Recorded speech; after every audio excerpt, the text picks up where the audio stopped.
Bom dia, meu nome é Vitor, eu faço parte do Projeto 242. Eu acredito na comunidade como algo que seja vital na vida de um cristão, seja necessário, assim como outras pessoas que nos relacionamos fora da igreja, como nossas famílias em casa, nossos amigos no trabalho, no cotidiano. A comunidade ela tem sido resposta, ela tem sido um refúgio e acredito que todo mundo que se diz que tem um relacionamento verdadeiro com Jesus Cristo, essa pessoa encontra a real necessidade de estar sempre em comunidade. Então, aposto que não seja possível você se declarar dentro de um meio pelo qual você não quer fazer parte. E cada um que reconhece esse meio como algo necessário na sua vida, pode ter certeza que sempre vai estar satisfeito com isso, né? Deus sempre presenteia a gente com as pessoas, com atos, palavras e cuidados diferentes. Comunidade é isso. É amor, é segurança, é resposta e é necessário.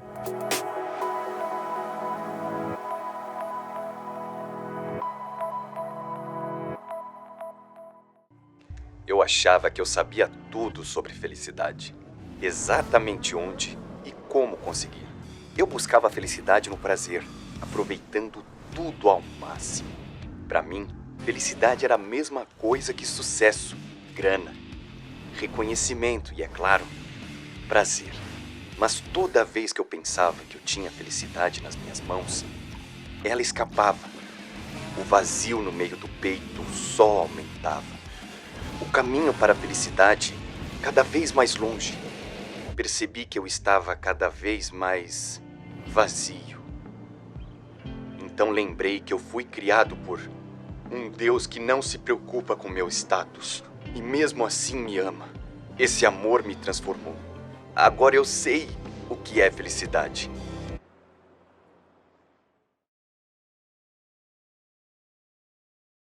Bom dia, que bom que você está aqui com a gente.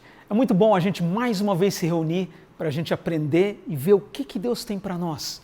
E principalmente num tempo como esse, num tempo onde tem sido tantas coisas tão complicadas e problemáticas para o ser humano em geral, onde existe uma falta de paz, a gente vai ouvir hoje um pouquinho sobre como Deus pode fazer a diferença na tua vida e através de você.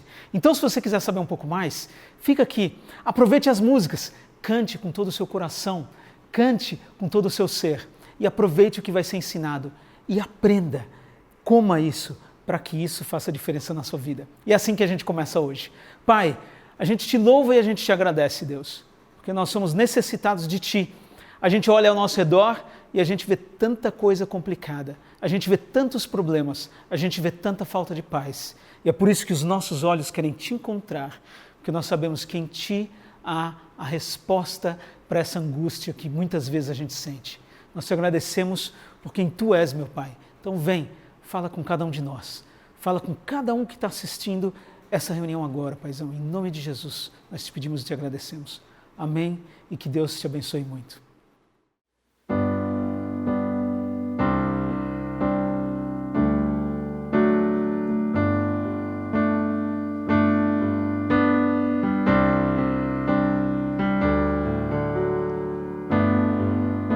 Jesus, em tua presença, reunimos-nos aqui, contemplamos tua face e rendemos-nos a ti, pois um dia a sua morte trouxe vida a todos nós e nos deu completo acesso ao coração do Pai.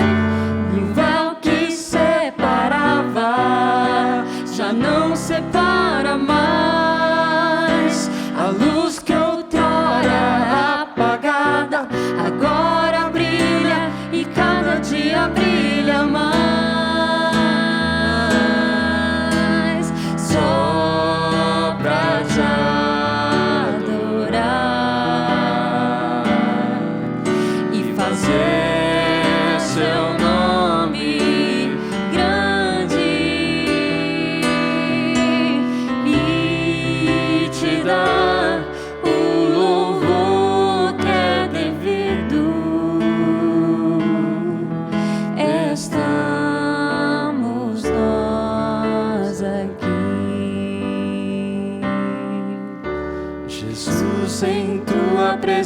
casa, reunimos-nos aqui, contemplamos tua face e rendemos-nos a ti, pois um dia a sua morte trouxe vida a todos nós e nos deu completo acesso ao coração do Pai. E o véu que separava já não separa mais. A luz que outrora apagada agora brilha e cada dia brilha mais. Só pra te adorar e fazer teu nome grande e te dar o louvor que é devido. Estamos nós aqui. Estamos nós aqui. Estamos nós aqui.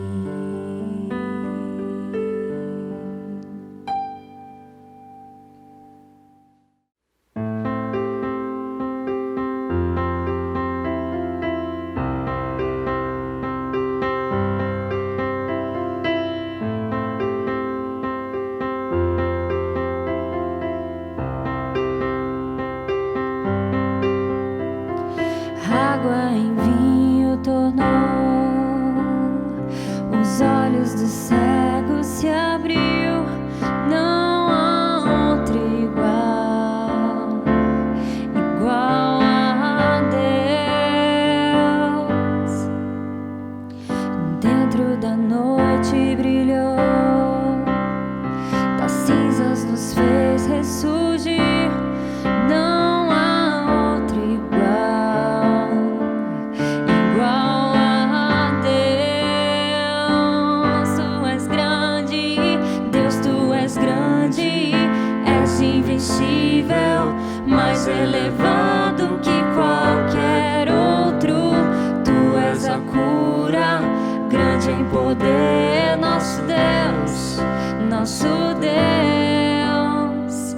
Dentro da noite brilhou, das cinzas nos fez ressurgir. Não há outro igual, igual a Deus. E és grande, Deus, tu és grande, és invencível, mais elevado que qualquer outro. Tu és a cura, grande em poder, nosso Deus, nosso Deus. Deus, tu és grande, és invencível, mais elevado que qualquer outro. Tu és a cura, grande em poder, nosso Deus, nosso Deus.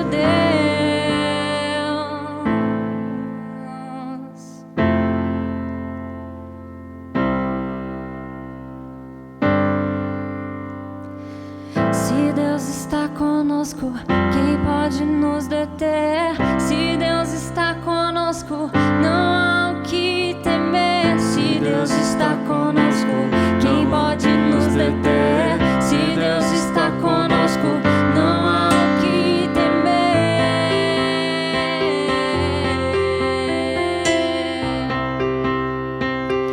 Não há o que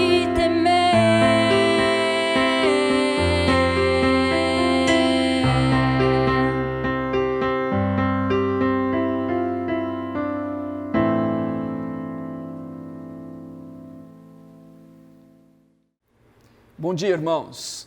Graças a Deus, estamos reunidos mais uma vez nesse domingo para juntos cultuarmos ao Senhor e refletirmos na palavra de Deus. E nesta manhã eu gostaria de pensar, refletir acerca de um texto nas Escrituras, na carta de Paulo aos Colossenses, no capítulo 3. Este capítulo 3 é um capítulo extraordinário nessa carta, porque Paulo começa falando aqui sobre a nova vida que nós temos, uma vez que nós já nos tornamos cristãos. Qual deve ser e como deve ser a nossa vida. E Paulo faz uma comparação aqui, ele usa a imagem de você tirar uma roupa velha e de você vestir-se de uma roupagem nova. E ele diz então que quando nós nos tornamos cristãos, há uma série de coisas que faziam parte da nossa vida antes desse momento, que agora são do passado. E então elas são como essa roupa velha, que nós nos despimos dela e aí nós passamos a vestir uma nova roupagem e ter então uma nova aparência no sentido de que os nossos atos, as nossas ações agora vão transmitir essa nova vida. Esse é o tema do capítulo 3. Então no versículo 12, Paulo diz o seguinte, eu vou ler aqui da Almeida século 21, Colossenses capítulo 3. Versículo 12 diz, então, como santos e amados, eleitos de Deus, revestivos de um coração cheio de compaixão, bondade, humildade, mansidão e paciência, suportando e perdoando uns aos outros. Se alguém tiver alguma queixa contra o outro, assim como o Senhor vos perdoou, também perdoai. E, acima de tudo, revesti-vos do amor, que é o vínculo da perfeição. A paz de Cristo, para a qual também fostes chamados em um só corpo, domine em vossos corações e sede agradecidos. Então essa parte do texto que nós lemos aqui, ela nos chama a uma atitude, a um comportamento baseado em quem nós somos, novamente, no fato de que nós, como diz o versículo 1, nós já ressuscitamos com Cristo, nós já temos essa nova vida, baseado em quem nós somos. Isto é muito interessante, eu tenho refletido sobre isso ultimamente, principalmente olhando para o mundo ao nosso redor. Eu não sei se você já percebeu, mas nós vivemos num mundo cada vez mais, parece que fragmentado. Hoje em dia se ouve falar muito da cultura do ódio. Hoje em dia as pessoas estão tentando combater o ódio, mas o problema é que aquelas pessoas que denunciam a cultura do ódio, geralmente fazem espumando de ódio elas mesmas. Então, o que é que nós temos hoje? Nós não temos uma cultura de paz, na verdade, porque a cultura de paz não se constrói através do ódio, e a cultura de paz não se constrói denunciando o ódio com ódio, não se constrói denunciando aquela pessoa que nós achamos que não contribui para a paz, ofendendo essa pessoa, diminuindo essa pessoa, usando de adjetivos agressivos para com essa pessoa, mas é isso o que a gente mais vê nas redes sociais. E além disso, nós temos um problema maior ainda, que nós vimos e que só tem crescido nos últimos anos eleitorais. Parece que as pessoas estão cada vez mais apegadas aos seus partidos, às suas ideologias, aos seus candidatos, e aí quando chega na época de uma eleição, as pessoas ficam inflamadas, e as discussões ficam inflamadas.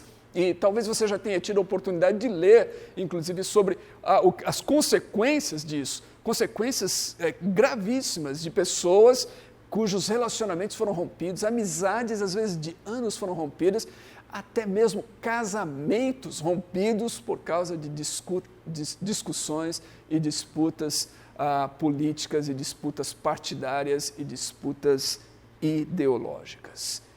E a igreja? Onde fica no meio disso tudo? Evidentemente, a igreja não faz parte dessas coisas, né? A igreja não faz parte desse mundo, a igreja é o exemplo da cultura da paz, não é verdade? Não é verdade. Gostaríamos que fosse. Gostaríamos que pudéssemos estar apresentando justamente um exemplo ao mundo, que o mundo pudesse olhar para a igreja e falar assim, é assim que nós queremos ser.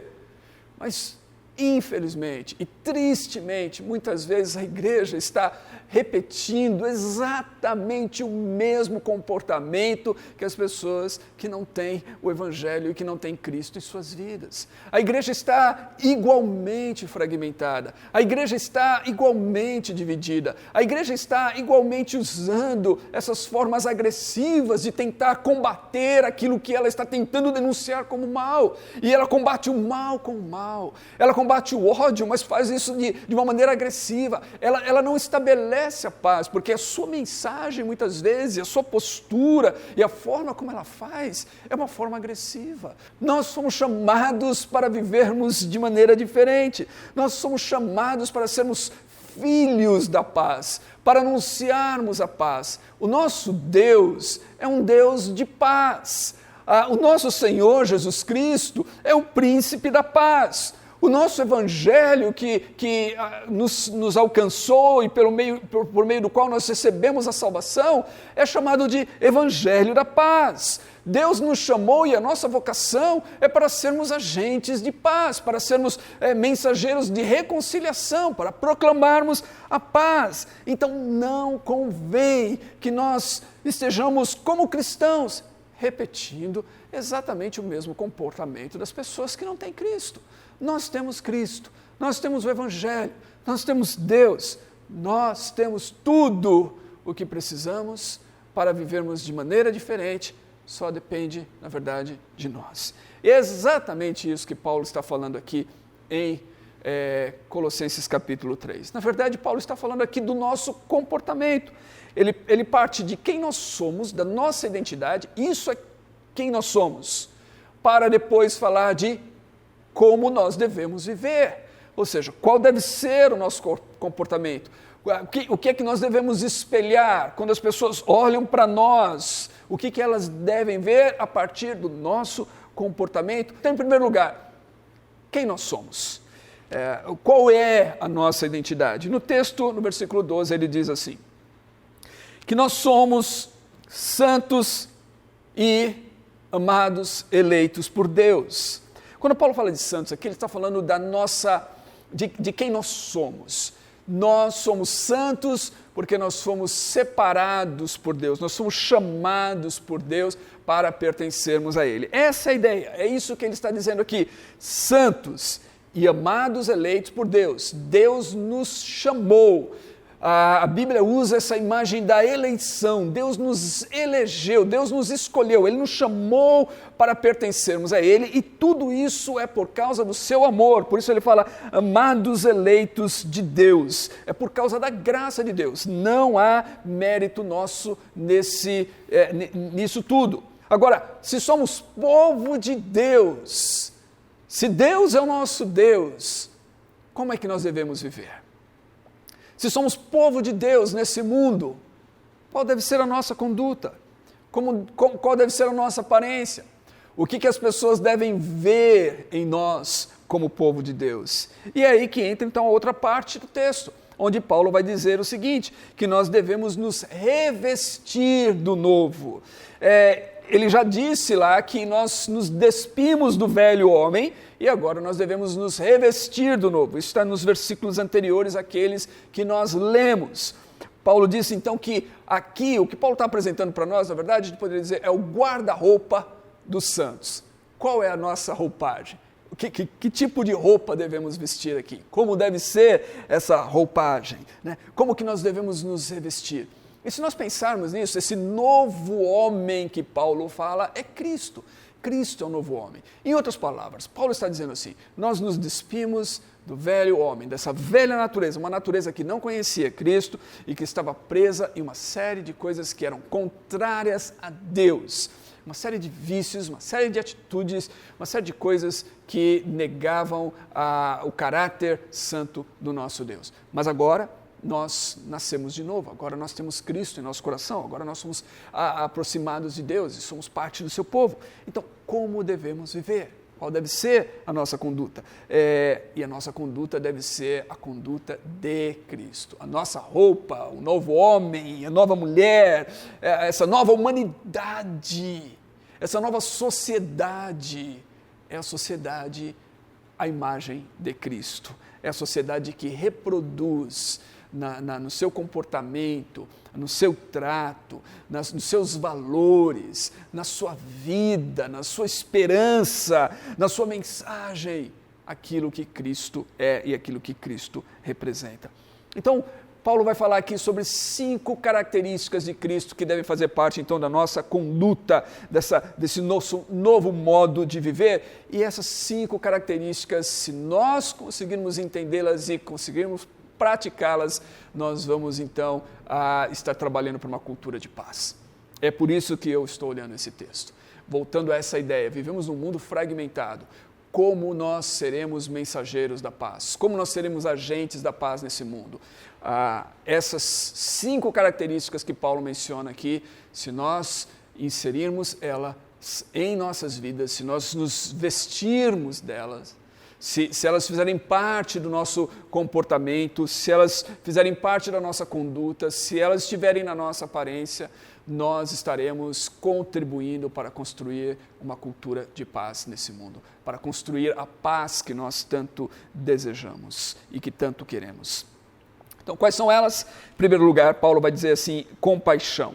Ele vai dizer que nós devemos revestir-nos de um coração cheio de compaixão. Algumas versões antigas, como a Almeida Revista e Corrigida, elas traduzem esse termo quase que literalmente, porque literalmente o que Paulo está dizendo aqui é entranhas de misericórdia. Isso porque no mundo antigo e na percepção do mundo antigo, o interior, as entranhas do ser humano era justamente a sede das emoções do ser humano. Então, o que Paulo está dizendo aqui é que nós devemos ter uma compaixão, uma misericórdia que vem do nosso interior, de dentro de nós. Nós devemos ter um coração, de fato, compassivo. Não é só apenas ações de compaixão, mas isso deve fazer parte do nosso ser, de quem nós somos, no nosso interior. Agora, isso é tão interessante porque nas Escrituras nós encontramos Deus se apresentando como um Deus de misericórdia. E algumas pessoas falam assim, não, eu não consigo ver o Deus de misericórdia no Velho Testamento. Bom, no Velho Testamento, quando Deus quer se apresentar para Moisés, e Moisés fala, Deus, eu quero ver a sua face, eu quero te ver, eu quero saber quem o Senhor é, eu quero ter alguma visão aqui. Né? Moisés não está contente só de ouvir Deus, ele quer ver. Quando Moisés tem essa interação com Deus em Êxodo, capítulos 33 e 34, lá, nessa manifestação e nessa revelação de Deus para Moisés, Deus se revela como um Deus de misericórdia. Deus diz que o seu nome é misericórdia. Esse é o seu caráter, isso é quem Ele é. Deus é um Deus de misericórdia. E é interessante porque no mundo antigo, no mundo de Moisés, na época de Moisés, no mundo antigo, na antiguidade, a misericórdia não era uma coisa que você encontrava em todo lugar. De fato, o mundo antigo era muito cruel. Às vezes nós vemos os atos de violência do nosso mundo hoje, a gente pensa, nossa, isso é terrível, quem pode suportar isso? Eu vou dizer para você, o mundo antigo era muito mais violento e muito mais cruel. O barbarismo do mundo antigo era, de fato, insuportável. E naquele contexto, Deus se apresenta como um Deus cujo nome é misericórdia. Misericórdia não era apreciada por essas pessoas que viviam da crueldade, da violência ao extremo, mas o Deus que se revela é um Deus cujo nome é misericórdia. Paulo diz assim que nós, como novas criaturas, devemos ser pessoas compassivas, devemos nos revestir de compaixão. Tem uma história que impactou a minha vida há muitos anos, que é a história do John Perkins. John Perkins era um homem que cresceu no sul dos Estados Unidos, naquele ambiente de tremenda injustiça racial, e ele foi vítima dos mais cruéis atentados contra a dignidade humana, tão somente por causa da cor da sua pele. E ele sofreu muito com isso, sua família, seu irmão foi assassinado por policiais que o prenderam e acabaram matando. Todas essas coisas que às vezes a gente olha e vê em filmes, a gente fica indignado. John Perkins experimentou isso na vida, não era um filme, isso era a vida desse homem. E no livro, na sua autobiografia chamada O Poder da Justiça, ele fala de como isso afetou toda a sua vida e como ele decidiu que ele não iria responder a tudo aquilo com ódio, mas que ele iria trabalhar pela paz, e que ele iria trabalhar pela reconciliação, e ele iria enfrentar esses demônios, ele iria enfrentar esses inimigos, ele iria enfrentar todo esse ódio, não com ódio, mas trabalhando então pela reconciliação e pela paz. Só que não foi fácil para ele, assim como não é fácil para qualquer pessoa que se aventure a fazer alguma coisa dessas.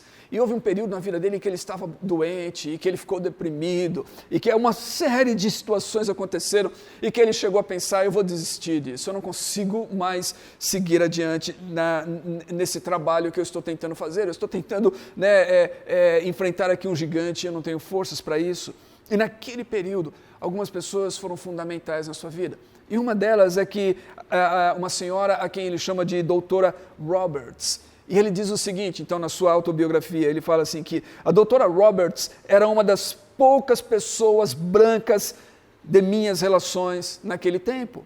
E ela, quando ficou me conhecendo, fê-lo ao nível de minha humanidade, e não apenas ao nível teológico, como muita gente da igreja prefere. O que o John Perkins está falando aqui? Ele está falando que essa mulher, essa médica, que era branca, uma das poucas pessoas brancas com as quais ele se relacionava, ela tratou dele. Quando ela o conheceu e quando ela começou a tratar e cuidar dele, ela o fez no mesmo nível que ele, como um ser humano. Ela tratou dele como duas pessoas que têm o mesmo nível, dois seres humanos, como iguais. Ela não tratou dele como se fosse alguma coisa diferente daquilo que ela mesma é. E isso fez uma grande diferença na sua vida.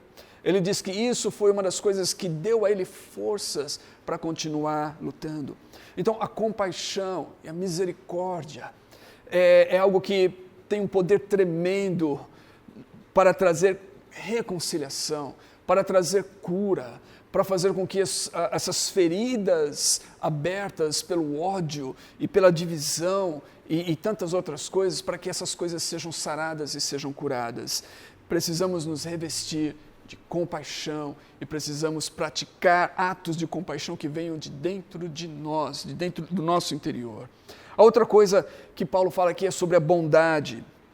E a palavra usada por Paulo aqui para a bondade é uma palavra grega usada para descrever o vinho que se tornou maduro com o tempo e que perdeu a sua aspereza. Ou seja, é a mesma palavra que Jesus usa quando ele está falando do seu jugo, lá em Mateus capítulo 11, no versículo 30, ele diz, o meu jugo é suave.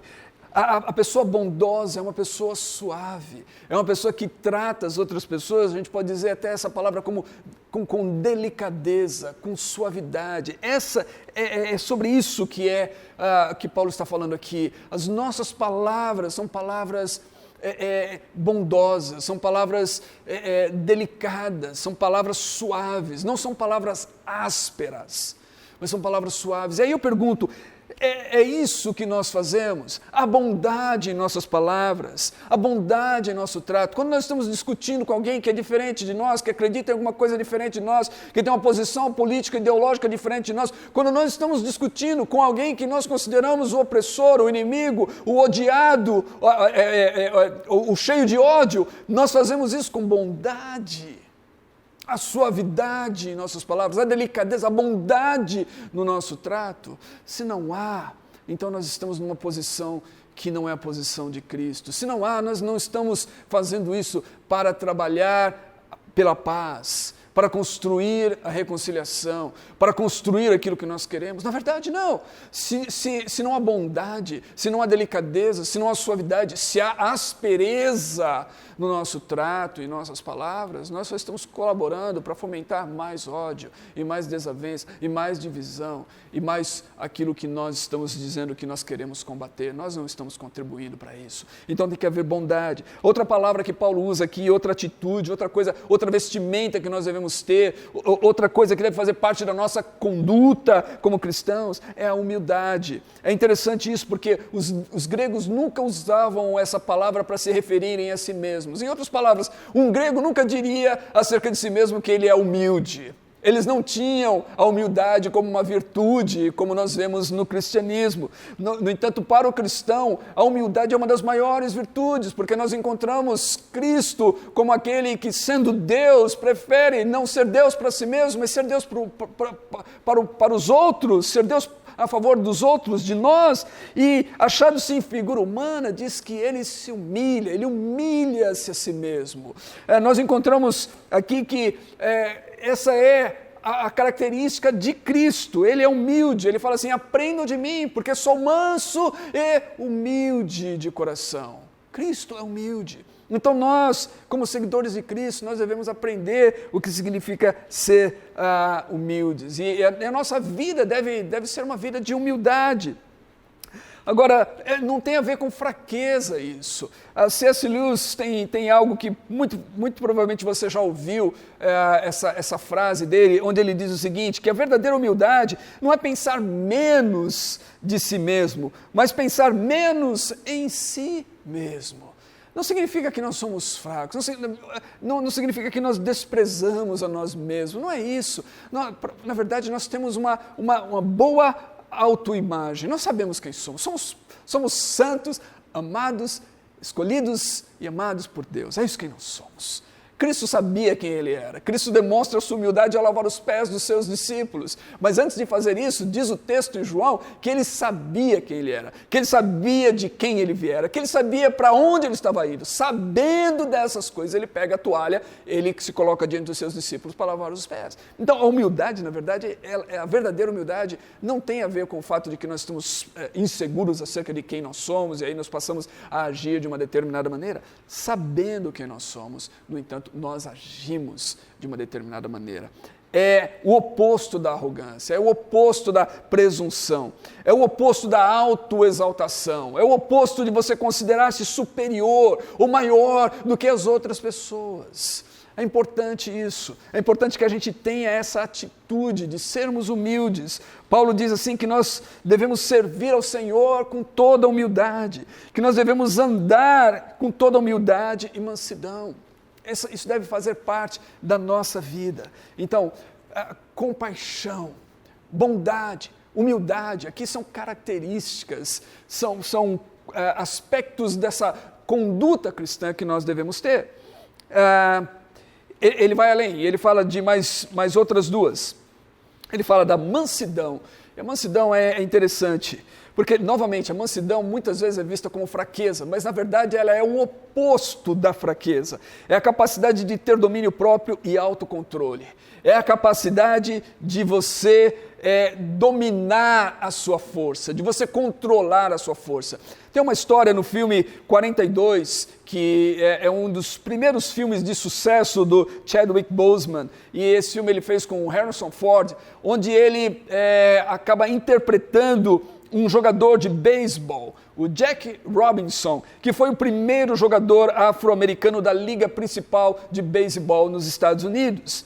E antes então de ser contratado por aquele time, o Jack Robinson estava sendo entrevistado pelo presidente do time, e esse presidente então se dirigiu a ele da seguinte maneira, falou assim, olha, eu sei que você é um bom jogador, eu já te vi jogar, eu estou disposto a pagar tanto para você, para jogar no nosso time, mas eu tenho uma questão aqui, eu quero saber se você tem coragem. E aí o jogador ficou sem saber o que era isso, o que esse homem quer dizer com coragem. Coragem para quê? E aí o presidente do clube disse o seguinte, eu estou procurando um jogador com coragem suficiente para não revidar. Você consegue fazer isso? Coragem suficiente para não revidar. Por que isso? Porque aquele era o primeiro jogador afro-americano na liga do beisebol profissional nos Estados Unidos. E aquele homem, o presidente do clube, sabia a pressão que aquele jogador sofreria no campo. Ele sabia como ele seria ofendido pela torcida e como ele seria ofendido pelos outros jogadores. Ele sabia que as ofensas seriam cruéis, seriam as mais terríveis possíveis. Ele sabia disso. De fato, ele repete algumas dessas cenas, ele repete algumas dessas coisas. E ele fala, como você vai reagir a isso? Você tem coragem para não revidar? Você tem coragem para lidar com isso sem revidar? Isso é mansidão. É essa capacidade de você manter o autocontrole. Isso, meus irmãos e irmãs, isso exige uma força tremenda. Então, se você pensa em mansidão como fraqueza, o seu conceito não poderia estar mais distante da realidade. Mansidão verdadeira exige uma força interior incrível para você controlar a si mesmo, para você ter esse autocontrole e esse domínio próprio. Você consegue se controlar? Você consegue controlar as provocações? Você consegue controlar quando alguém te ofende? Ou quando alguém ofende alguém que você ama, alguém que você gosta? Você consegue controlar? Você tem força interior para ter esse domínio próprio? Isso é mansidão. E a outra característica que Paulo fala aqui é paciência. Paulo diz o seguinte, que nós devemos nos revestir de toda a paciência, ou longanimidade, como é traduzida pela Almeida Revista e Corrigida, ou então pela Bíblia de Jerusalém. É longanimidade. E no contexto aqui, inclusive, fica muito claro o que significa isso. Ela é o oposto da ira, é o oposto da vingança, é o oposto do ressentimento. A longanimidade é disposição para você andar a segunda milha, é para você ir além, é para você suportar essas coisas. E é por isso que ela está ligada, inclusive no texto aqui, o versículo seguinte a esse, Paulo vai dizer o seguinte, ele vai falar aqui que nós devemos, então, paciência, né, ou longanimidade, suportando e perdoando uns aos outros. A gente não vai ter condições de suportar e de perdoar uns aos outros se nós não tivermos essa característica de sermos longânimos uns com os outros, de sermos pacientes uns com os outros. Essa é uma característica, essa é uma dessas virtudes, esse é uma das vestimentas que como cristãos devemos ter. Paulo diz, acima de tudo o amor, evidentemente, porque se a gente pensar, todas essas coisas aqui são qualidades, ou são características do amor. Se você ler em outras partes das Escrituras, por exemplo, em Gálatas capítulo 5, quando Paulo fala o fruto do Espírito é o amor, ele vai citar essas coisas aqui. É isso. Quando a gente tem amor em nossas vidas, nós teremos compaixão, nós seremos bondosos no nosso trato.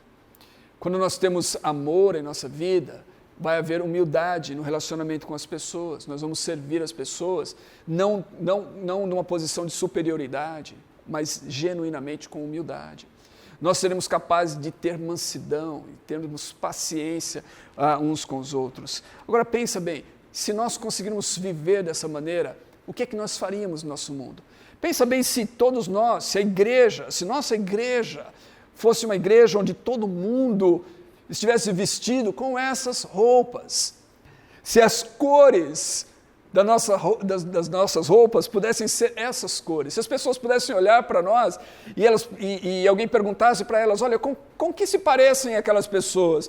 E elas pudessem dizer assim, poxa vida, aquelas pessoas são pessoas realmente compassivas, e olha, pensando bem, elas são pessoas mansas, elas são pessoas que têm uma mansidão, um autocontrole tremendo, elas não revidam quando são provocadas, elas conseguem se controlar, elas são pessoas pacientes, elas são pessoas de uma humildade incrível, elas são pessoas que refletem esse caráter de Deus no seu trato, com uma bondade que você é impressionante. Essas são as pessoas mais amorosas que eu já conheci. Pense bem, se fosse isso que as pessoas pudessem dizer ao nosso respeito.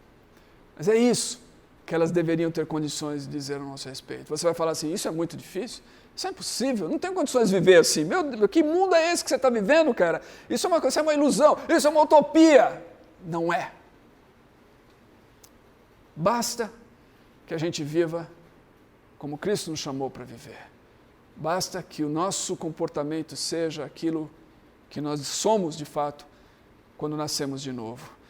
Paulo começa essa porção dizendo: vocês já ressuscitaram com Cristo.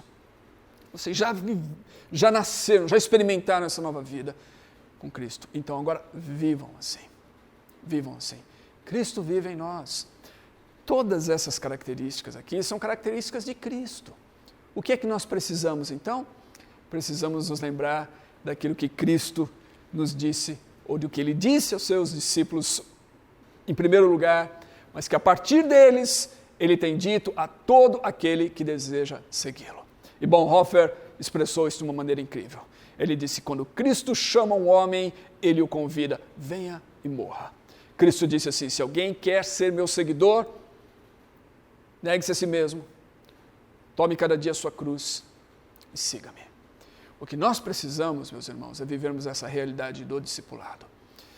Se nós seguirmos Cristo dessa forma, se nós aprendermos a crucificar o nosso velho homem todos os dias, se nós aprendermos a negar a nós mesmos, aquelas coisas em nossa natureza que lutam contra aquilo que é o propósito de Deus, a nossa carnalidade, e nos submetermos a Cristo e vivermos no poder de Cristo, nós viveremos dessa maneira. Cada vez mais, eu não estou advogando aqui uma perfeição, mas cada vez mais nós nos pareceremos assim.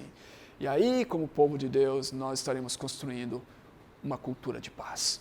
Nós estaremos construindo uma casa de paz. A igreja será esse referencial de paz. Quando pensarem nos cristãos, pensarão nos cristãos como um povo que anuncia a paz e que dá um exemplo de um povo da paz. O rabino Jonathan Sacks disse o seguinte: não precisamos esperar que o mundo mude para que as nossas vidas mudem. Não precisamos esperar que o mundo tenha paz para que nós sejamos um povo da paz. De fato, eu ousaria dizer o seguinte: se vai haver paz no mundo, ela vai começar em nós. Ela vai começar com o povo de Deus. Ela vai começar em mim, no meu coração, em minha vida. Eu serei a paz que eu tanto desejo ver nos outros, nos relacionamentos, no mundo ao meu redor. A paz começa primeiramente em mim e em você. Vamos orar juntos. Deus, eu oro por meus irmãos e irmãs, por todos aqueles que me ouviram nessa manhã. Eu sei que essas palavras são tão difíceis às vezes. Eu sei que esse é um desafio imenso. Eu sei que algumas pessoas podem ouvir isso e achar que eu estou falando aqui de alguma coisa completamente ilusória, inatingível. Mas não é. Não é. Essa é a tua palavra, esse é o teu caminho, essa é a proposta que o Senhor tem para nós, para o teu povo. E o Senhor jamais iria propor para nós alguma coisa que fosse inatingível. O Senhor conhece-nos melhor do que nós conhecemos a nós mesmos. O Senhor sabe das nossas limitações e fraquezas. E se o Senhor nos propõe esse caminho, é porque ele é possível. Não por nossas próprias forças, mas à medida em que nós nos submetemos a Jesus e extraímos de Jesus a força para vivermos assim. Então ajude-nos, ó Deus, a nos despirmos cada vez mais de nós mesmos e a nos revestirmos cada vez mais de Cristo. E, como Cristo, sermos compassivos, bondosos, misericordiosos, mansos, humildes, pacientes, cheios de amor. E refletirmos isso no nosso mundo, para que a paz de Deus possa ser vista em nossas vidas, em nossos relacionamentos, em nossas comunidades, e que ela se espalhe pelo mundo todo. É isso que eu te peço, em nome de Jesus e para a tua glória. Amém e amém. Que Deus abençoe a cada um de vocês.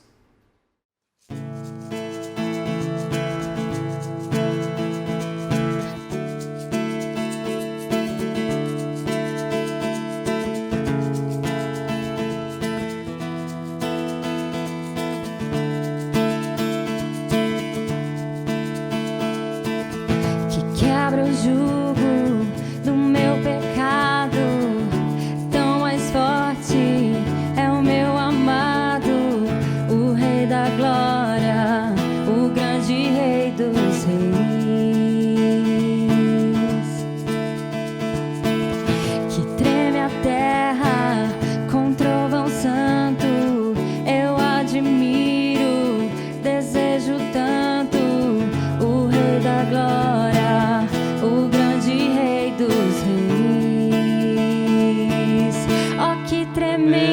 tremenda graça, ó que infalível amor,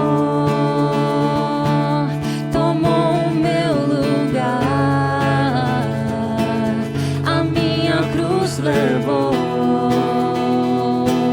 Você deu sua vida, estou liberto enfim.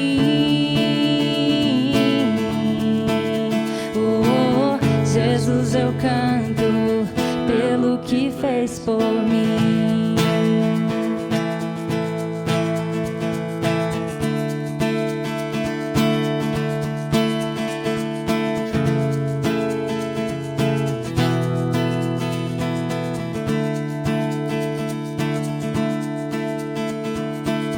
Que traz a ordem em meio ao caos, adota o órfão, livra do mal, o Rei da Glória, o grande Rei dos Reis.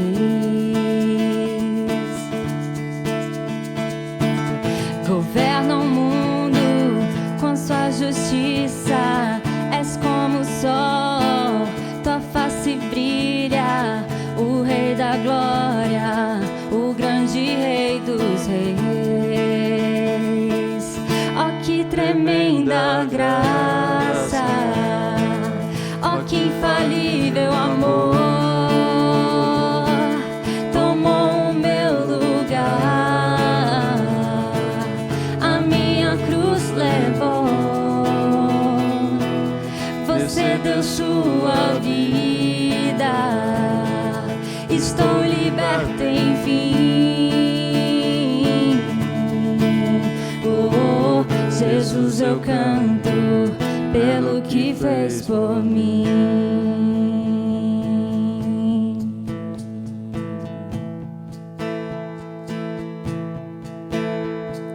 Digno é o Cordeiro de Deus, digno é o Rei que a morte venceu.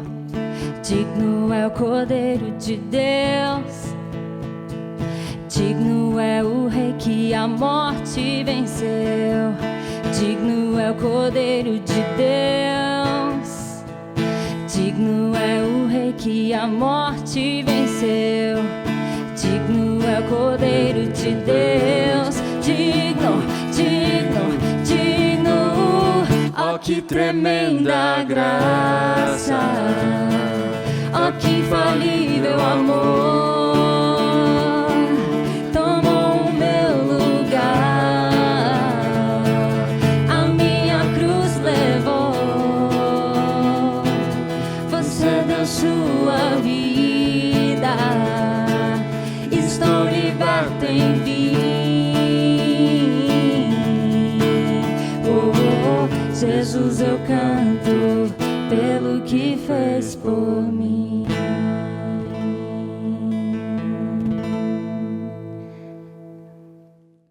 Que bênção, que bom é a gente poder saber que esse Deus que nos ama tanto, esse Deus que é o Senhor da paz, que Ele vem e Ele quer nos fazer agente de paz.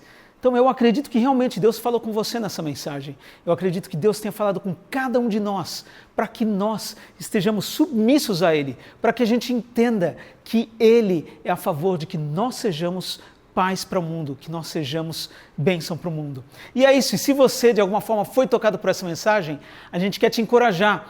Tem aqui o QR Code, aponta o seu telefone, entra em contato com a gente quer ouvir de você e a gente quer caminhar junto com você, para que você seja mais um agente de paz numa época em que isso é um produto em escassez. Então vem, vamos caminhar com a gente. E a gente quer agradecer a todos os que têm contribuído de uma forma ou de outra, contribuído com voluntariado, contribuído financeiramente, para que tantas e tantas coisas aconteçam aqui no Projeto 242. Desde as gravações, que a gente sempre tem uma galera por detrás das câmeras, por detrás do som e assim por diante colaborando, até a distribuição de cestas básicas que a gente tem feito aqui, que são em torno de 1.200 cestas por mês. E a gente agradece a Deus por cada um de vocês, por vocês que têm contribuído presencialmente, ou que têm contribuído financeiramente ou em oração. Isso é uma bênção e tudo isso acontece por causa de cada um de nós. Então continue firme na sua contribuição, seja ela da maneira que for, mas que a gente continue juntos, para que dessa forma a paz de Cristo e o seu amor sejam levados a mais pessoas. E a gente é muito grato por tudo isso. E é por isso que eu quero orar por cada um de vocês. Pai, nós te louvamos e nós te agradecemos, Deus, porque o Senhor é esse Deus maravilhoso e grandioso. Senhor, esse Deus que realmente vem e nos mostra qual é a verdadeira paz. Essa paz que ela frutifica em todas as áreas da nossa vida, meu Pai. Esse shalom.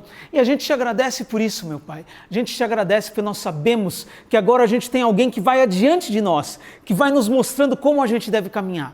E Pai, eu quero te agradecer por cada uma dessas pessoas que está assistindo essa reunião, por cada uma das pessoas que tem contribuído, seja na parte técnica, seja na parte de voluntariado em alguma coisa, seja na contribuição financeira ou nas orações. Pai, abençoa cada uma dessas pessoas, para que elas continuem firmes, sabendo que é a Tua obra, meu Pai, sabendo que nós somos Teus e que nós queremos sim cumprir a Tua obra e a Tua missão aqui na terra, levar o amor de Cristo a mais e mais pessoas, para que pessoas sejam transformadas, para que pessoas tenham a vida e vida plena.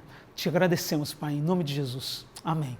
É isso aí, galera. Valeu por mais um domingo, por mais uma vez. Que Deus te abençoe. Tenha uma excelente semana e corra sendo bênção, segundo a vontade de Deus. Amém. Deus te abençoe.